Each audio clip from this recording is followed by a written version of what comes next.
பல இடங்களில் இந்த சமூக புதைகுழிகள் கண்டுபிடிக்கப்பட்டிருக்கின்றன. அவைக்கு எந்த விதமான நீதியும் கிடையாது, எந்த விதமான விசாரணையும் கிடையாது. விசாரணை சொல்லப்படுகின்றன. மனித எச்சங்கள் கண்டுபிடிக்கப்பட்டிருக்கின்றன. அங்கு ஒரு விகாரை அவசர அவசரமாக அமைக்கப்பட்டிருக்கின்றது. இதற்குரிய காசு பணம் கொடுத்தவர்கள் யார்? இது ரகசியமாக கட்டப்பட்ட ஒன்றா? அந்த ரகசியத்துக்கு பின்னாலே ஏதோ ஒரு ரகசியம் இருக்கின்றது என்பதுதான் இருக்கின்ற கேள்வி. ரகசியத்துக்கு பின்னாலே ஏதோ ரகசியம் ஒன்று இருக்கின்றது. சொந்த காணி இருக்கத்தக்கதாக மக்களினுடைய காணியில் விகாரையை அமைத்ததன் மர்மம் என்ன? தையிட்டி புதைகுழிக்கு மேல் கட்டியெழுப்பப்பட்டிருக்கின்றதா என்கின்ற சந்தேகம் ஏன் எழுந்திருக்கின்றது? இது தொடர்பான விடயங்களை வெளிப்படுத்தி இருப்பவர் யார்? மக்கள் மத்தியில் பரவிக்கொண்டிருக்கின்ற இந்த சந்தேகத்திற்கான பதிலை அரசாங்கம் விரைந்து வழங்குமா? தையிட்டி இலங்கையின் யாழ்ப்பாண மாவட்டத்தில் உள்ள வலிகாமம் வடக்கு பிரதேச செயலாளர் பிரிவில் அமைந்துள்ள ஓர் ஊர். மிகவும் உயர்ந்த திடல்களை கொண்ட இடமாகவும் ஆழமான கிணறுகளை கொண்ட இடமாகவும் அமைந்துள்ள ஊர் தையிட்டி. இது தையிட்டி வடக்கு, தையிட்டி கிழக்கு, தையிட்டி தெற்கு ஆகிய கிராம அலுவலர் பிரிவுகளுக்குள் அடங்கி இருக்கின்ற ஒரு கிராமம். தையிட்டி தெற்கில் ஏறக்குறைய 400 ஆண்டுகள் பழமை வாய்ந்த கணையவிற் பிள்ளையார் அல்லது குளத்தடி பிள்ளையார் ஆலயம் அமைந்திருக்கிறது. தையிட்டிக்கு வடக்கில் வங்காள விரிகுடா அமைந்திருக்கிறது. இந்த ஊருக்கு மேற்கில் காங்கேசன் துறையும், கிழக்கில் மயிலிட்டியும், தெற்கில் பழைய வீமன்காமமும் காணப்படுகின்றன. தையிட்டியில் அமைக்கப்பட்டிருக்கின்ற ரஜமகா விகாரைக்கான பணிகள் கடந்த 2018ஆம் ஆண்டில் ஆரம்பிக்கப்பட்டது. அப்போதைய ஜனாதிபதி மைத்திரிபால சிறிசேன காங்கேசன் துறை துறைமுக திறப்பு விழாவுக்கு வந்த சமயத்தில் விகாரைக்கு அடிக்கல் நாட்ட வருவார் என்று கூறப்பட்டது. இருந்தாலும் நேர முகாமைத்துவ நெருக்கடி காரணமாக மைத்திரிபால சிறிசேன நிகழ்வில் கலந்து கொண்டிருக்கவில்லை. அப்போதைய ஆளுநர் ரெஜினோல்ட் குர்ரே அவர்கள்தான் குறித்த கட்டுமானத்திற்கு அடிக்கல்லை நாட்டியிருந்தார். இதில் சுவாரஸ்யமான விடயம் என்னவென்றால், ரெஜினோல்ட் குர்ரே அடிக்கல் நாட்டிய இடத்தில் இந்த விகாரை கட்டப்படவில்லை என்பதுதான். அதற்கு அருகில் இருக்கின்ற கிட்டத்தட்ட 2 ஏக்கர் நிலப்பரப்பில் இந்த விகாரை கட்டப்பட்டிருக்கின்றது. அந்த நிலப்பரப்பு 8 பேருக்கு சொந்தமான தனியார் காணி என்பது சுட்டிக்காட்டத்தக்கது. அதுதான் தற்பொழுது பிரச்சனையாகவும் இருக்கின்றது. இந்த நிலையில் தான் தற்பொழுது குறித்த காணி தனியார் உரிமையாளர்களால் போராட்டம் அங்கு நடத்தப்பட்டிருந்தது.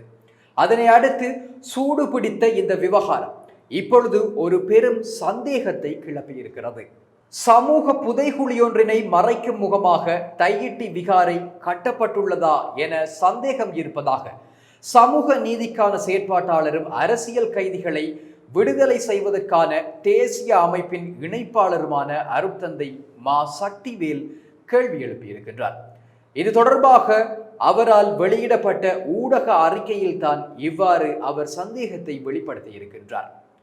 அந்த அறிக்கையில் அவர் மேலும் குறிப்பிட்டிருக்கின்ற விடயங்கள், படையினரை பொறுத்தவரையில் தமிழர் பிரதேசத்தில் நாட்டின் சட்டங்கள் எல்லாம் அவர்களின் இரும்பு சப்பாத்தின் கீழ் என்பதற்கு இன்னொரு அடையாளம்தான் இந்த அவர்களால் தையிட்டியில் தனியார் காணியில் கட்டப்பட்ட திஸ்ஸ விகாரை என்று அவர் குறிப்பிட்டிருக்கின்றார். மேலும் இந்த அநீதிக்கு எதிராக ஜனநாயக உரிமையோடு போராடுபவர்களுக்கு எதிராக போலீசாரும் செயற்பட்டு போராட்டம் தொடராதிருக்க அடையாளம் காணப்பட்டோரை விசாரணைக்கு அழைப்பதையும் கைது செய்து நீதிமன்றத்தில் நிறுத்துவதையும் வன்மையாக கண்டிக்கிறோம் எனவும் தெரிவித்திருக்கின்றார். அத்தோடு அநீதிக்கு எதிரான ஆட்சியாளர்கள் என்று தம்மை தம்பட்டம் அடிக்கும் தேசிய மக்கள் சக்தி தலையிட்டு நீதியை நிலைநாட்டாத விடத்து அது தமிழர்களுக்கு இழைக்கும் அநீதியாக அமைவதோடு அதுவே இனங்களுக்கு இடையில் அமைதியின்மை, இன மத விரிசல் போன்றவற்றை ஏற்படுத்துவதற்கும் வழிவகுக்கும். அது மட்டுமல்ல, தேசிய மக்கள் சக்திக்கு வாக்களித்த தமிழ் தேச மக்களை அவமானப்படுத்துவதாக அமையும் எனவும் அருட்தந்தை மா சக்திவேல் தெரிவித்திருக்கின்றார். அந்த ஊடக அறிக்கையில் மேலும் காட்டமாக அவர் சில கருத்துக்களை தெரிவித்திருக்கின்றார். அதிலே யுத்த காலத்தில் படையினர் பொதுமக்களை அவர்களின் இருப்பிடங்களில் இருந்து துரத்திவிட்டு அவர்களுக்கு சொந்தமான காணிகளை இல்லாமல் ஆக்கிரமித்து பாரிய படைத்தளங்களை அமைத்தார்கள். புத்தரின் தர்ம போதனைகள் எல்லாம் தூக்கி எறிந்தவர்கள் தங்களது வழிபாட்டுக்கென படைத்தளங்களில் வழிபாட்டு தலங்களையும் அமைத்துக் கொண்டார்கள். இந்த வகையில் தற்போது சர்ச்சைக்கு உள்ளாகி இருக்கின்ற தையிட்டி விகாரை பல கேள்விகளை மக்கள் மத்தியில் எழுப்பியிருப்பதாக அவர் குறிப்பிட்டிருக்கின்றார். மேலும் விகாரைக்கென்று காணி இருக்கும் போது தனியார் காணியை தேர்ந்தெடுத்து அதன் உரிமையாளர்களின் அனுமதியின்றி விகாரை கட்டியது ஏன்? தொற்று நோய் காரணமாக முழு நாடும் முடக்கப்பட்டிருந்த போது அவசரமாக விகாரை எழுப்பியது ஏன்? நாடு பொருளாதார ரீதியில் வீழ்ச்சி அடைந்திருந்த சந்தர்ப்பத்தில் படையினர் யாரின் அனுமதியோடு இந்த விகாரையை அமைத்தனர்? அதற்கான பணம் எங்கிருந்து வந்தது? இதற்கு பின்னணியில் இருந்தவர்கள் யார் என்ற கேள்விகளோடு இந்த விகாரையை அமைக்கப்பட்டதன் பின்னால் ஏதோ மர்மம் இருப்பதாகவே தோன்றுகின்றது. இதற்கு அடிப்படை காரணம் தனியார் காணியில் விகாரை அமைந்திருக்கின்றமைதான் எனவும் அருட்தந்தை சக்திவேல் தெரிவித்திருக்கின்றார். அது மட்டுமில்லாமல் இன்னமும் சில புதைகுழிகளை பற்றிய சந்தேகத்தையும் தன்னுடைய அந்த ஊடக அறிக்கையிலே அருட்தந்தை வெளியிட்டிருக்கின்றார். அது தொடர்பாக அவர் தெரிவிக்கும் பொழுது, கொழும்பு துறைமுக பகுதியில், அதுவும் அதி பாதுகாப்பு பிரதேசத்தில் மனித எச்சங்கள் கண்டுபிடிக்கப்பட்டன.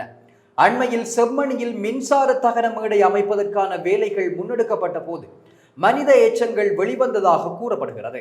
இவற்றை தவிர நாட்டின் தமிழர் பிரதேசம் உட்பட பல பகுதிகளில் சமூக புதைகுழிகள் கண்டுபிடிக்கப்பட்டாலும் அது தொடர்பான விசாரணை முழுமை பெற்றதாக இதுவரை சரித்திரமில்லை. காணாமலாக்கப்பட்ட உறவுகளை தேடுவோர் சமூக புதைகுழிகளுக்கு முன்னால் நின்று கண்ணீர் விடுகின்றனர், நீதி கேட்டு வீதியில் நிற்கின்றனர். அவர்களுக்கு இன்று வரை நீதி கிட்டவில்லை. இந்த நிலையில் அவ்வாறான ஒரு சமூக புதைகுழியினை மறைக்கும் முகமாக இந்த விகாரை கட்டப்பட்டிருக்கிறதா? இவ்வாறு மக்கள் சந்தேகம் கொள்வதிலும் நியாயம் இருக்கின்றது என்று அருட்தந்தை தெரிவித்திருக்கின்றார். குறித்த காணியை விடுத்து ஏனைய காணிக்குள் விகாரை கட்டப்பட்டிருப்பது தொடர்பாக தன்னுடைய சந்தேகத்தை வெளிப்படுத்தும் பொழுது அருட்தந்தை இவ்வாறு வெளிப்படுத்துகின்றார். தையிட்டி விகாரை என்பது நில ஆக்கிரமிப்பு, யுத்த வெற்றி, பௌத்தமயமாக்கல் அடையாளங்களுக்கு அப்பாலும் சிந்திக்க வைக்கிறது. ஏனெனில் உண்மையில் பௌத்தத்தை காக்க வேண்டும் எனில் வரலாற்று முக்கியத்துவம் மிக்க இடத்தில் தான் விகாரை கட்டப்பட்டிருக்க வேண்டும். அதனை விட்டுவிட்டு வேறு ஓர் இடத்தை தேர்ந்தெடுத்தது ஏன்? அதுவும் அவசரமாக விகாரை கட்டப்பட்டுள்ளது. ஆகவே விகாரைக்கு பின்னால் ஏதோ மர்மம் உள்ளது. அதனை மறைக்கவே படையினர் திட்டமிட்டு செயற்பட்டுள்ளனர் என மக்கள் சிந்திக்கின்றனர். மர்ம முடிச்சை அவிழ்க்க வேண்டியதும் மக்களின் சந்தேகத்தை தீர்க்க வேண்டியதும் அரசின் கடமையாகும். யுத்த காலத்தில் இந்து கிறிஸ்தவ ஆலயங்கள் மீது குண்டுகள் வீசப்பட்டன. உயிருக்கு பயந்து அபயம் தேடி அங்கு வந்திருந்த மக்கள் அநியாயமாக கொல்லப்பட்டனர். மக்கள் வாய் திறக்கவில்லை. ஏனெனில் அடக்குமுறை, கொலை ஆயுதம் அவர்களுக்கு நேராக நீட்டப்பட்டு கொண்டிருந்ததோடு தலைக்கு நேராகவும் தொங்கிக் கொண்டிருந்தது. தம்புள்ளையில் இந்து ஆலயம் ஒன்று அனுமதியின்றி கட்டப்பட்டதாக இடித்து அழிக்கப்பட்ட போது மக்கள் பொறுமை காத்தனர்.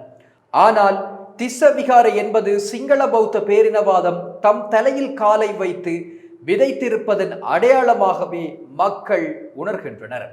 அதனால் மக்கள் தம் அறக்கோபத்தையே வெளிப்படுத்துகின்றார்கள்.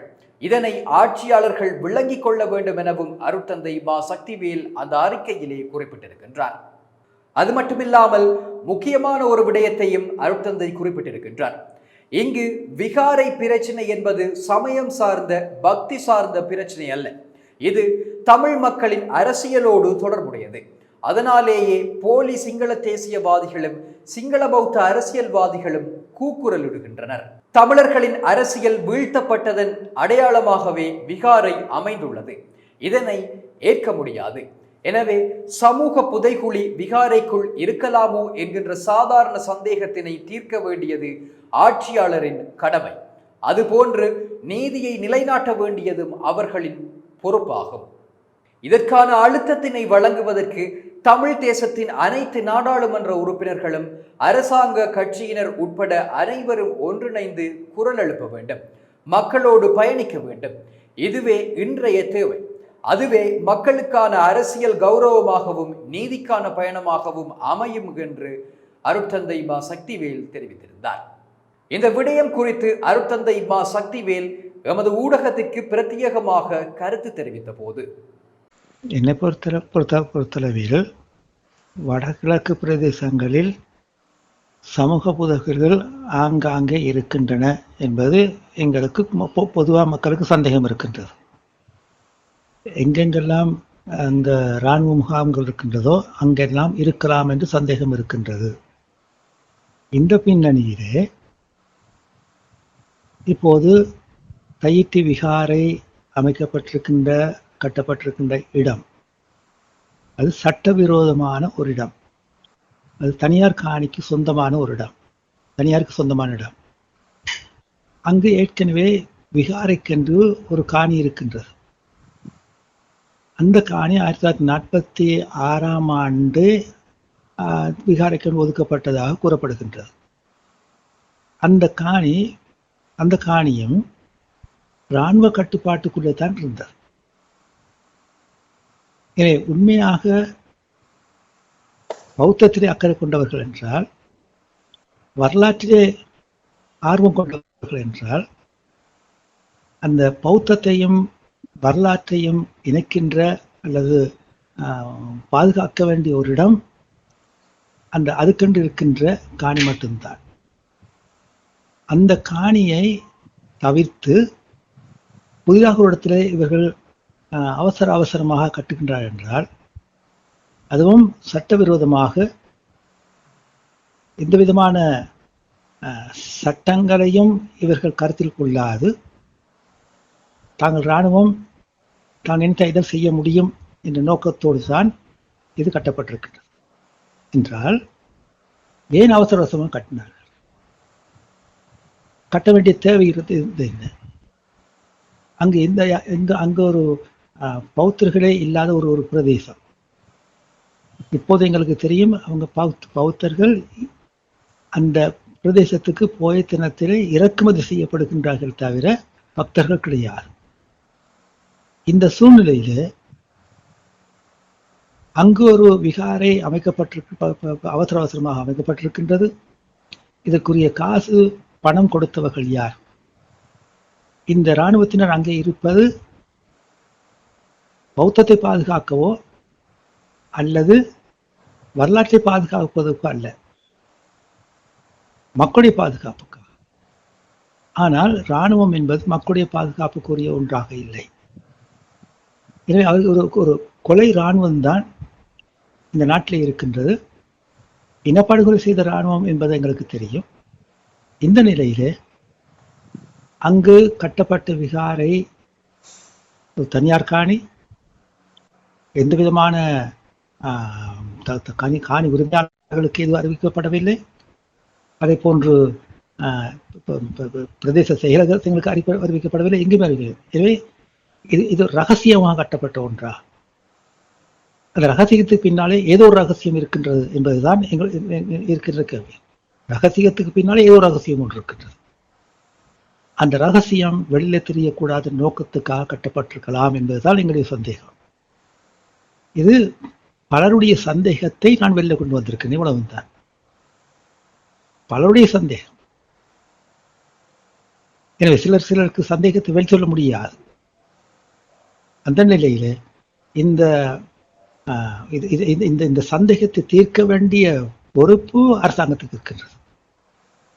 இல்லை என்று கூற வேண்டும் என்றால் அந்த இடத்திலே அகழ்வு பணிகள் நடக்க வேண்டும். அகழ்வு பணிகள் நடக்க வேண்டும் என்றால் இந்த புதிதாக எழுப்பப்பட்டிருக்கின்ற இந்த விகாரை எவ்வாறு இவர்கள் பாதுகாக்க கொடுக்கின்றார்கள்? எனவே இது ஒரு சிக்கலான விடயம்.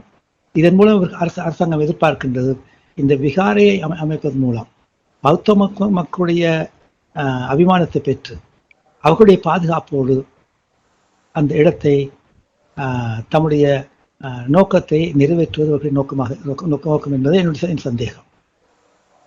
எனவே எங்களுடைய சந்தேகம், பல இடங்களில் இந்த சமூக புதைகுழிகள் கண்டுபிடிக்கப்பட்டிருக்கின்றன. அவைக்கு எந்த விதமான நீதியும் கிடையாது, எந்த விதமான விசாரணையும் கிடையாது. விசாரணை சொல்லப்படுகின்றது. எனவே கொழும்பில் கூட பாதுகாப்பு பிரதேசத்திலே மனித எச்சங்கள் கண்டுபிடிக்கப்பட்டிருக்கின்றன. பாதுகாப்பு பிரதேசம். அப்படி என்றால் இந்த இராணுவ கட்டுப்பாட்டு பிரதேசங்களுக்குள்ளும் அவ்வாறான சமூக புதைகுழிகள் இருக்கலாம். எனவே அவ்வாறான ஒன்றாகத்தான் இது இருக்க வேண்டும். அதில் குறிப்பாக விகாரைக்கென்று இருக்கின்ற காணியை தவிர்த்துவிட்டு ஏன் தனியார் காணியிலே கட்டினார்? நில ஆக்கிரமிப்பு என்பது வடகிழக்கு எங்கும் நிகழ்ந்து கொண்டிருக்கின்றது. விகாரை என்ற பொருளை நடத்துவது என்பது அந்த அந்த அந்த விகாரையை யாரும் கை வைக்கப் போவதில்லை. அதற்கு பாதுகாப்பு கொடுப்பார்கள், பிக்குகள் பாதுகாப்பு கொடுப்பார்கள், அதோடு பௌத்தர்கள் பாதுகாப்பு கொடுப்பார்கள். எனவே யாரும் அந்த இடத்துக்கு அணுக முடியாது எந்த காரணம் கொண்டும். எனவே இந்த செயற்பாட்டுக்கு பின்னாடியே ஏதோ ஒரு மர்மம் இருக்கின்றது. எனவே அந்த மர்மம் என்பது இராணுவத்தை பொறுத்தவரையிலே அது இன்னும் ஒரு சமூக புதைகுழியாக இருக்கலாம் என்பதுதான் என்னுடைய கருத்தாக இருக்கின்றது. விகாரை சட்டவிரோதமாக அமைக்கப்பட்டுள்ளது என்று அனைத்து தரப்பினராலும் கண்டனங்கள் தெரிவிக்கப்படுகின்றன. அண்மையில் பௌத்த மதகுரு ஒருவர் கூட அவ்வாறு தெரிவித்திருந்தார். தென்பகுதியிலிருந்தும் எதிர்ப்பு குரல்கள் எழுப்பப்பட்டிருந்தன. இப்படியான சூழ்நிலை விகாரைக்கென காணியை வைத்துக்கொண்டு அருகாமையில் உள்ள தனியார் காணிகளில் விகாரையை கட்டியமை எல்லோர் மத்தியிலும் சந்தேகத்தை எழுப்புகிறது. அத்துடன் இனங்களுக்கிடையே முரண்பாட்டை ஏற்படுத்தும் விதமாகவும் இப்பிரச்சினை தொடர்ந்து கொண்டிருப்பதால் இதற்கான சரியான தீர்வை அரசாங்கம் விரைந்து வழங்க வேண்டும் என்பது பொதுமக்களின் அவாவாக காணப்படுகிறது. இது போன்ற செய்திகளை தெரிந்து கொள்ள சமூகம் நியூஸ் சேனலை சப்ஸ்கிரைப் செய்து அருகில் உள்ள பெல் பட்டனை கிளிக் செய்யுங்கள். மேலும் இது போன்ற செய்திகளை உடனுக்குடன் தெரிந்து கொள்ள சமூகமீடியா.com என்ற இணையதளத்தின் வாயிலாகவும் எங்களுடன் இணைந்திருங்கள்.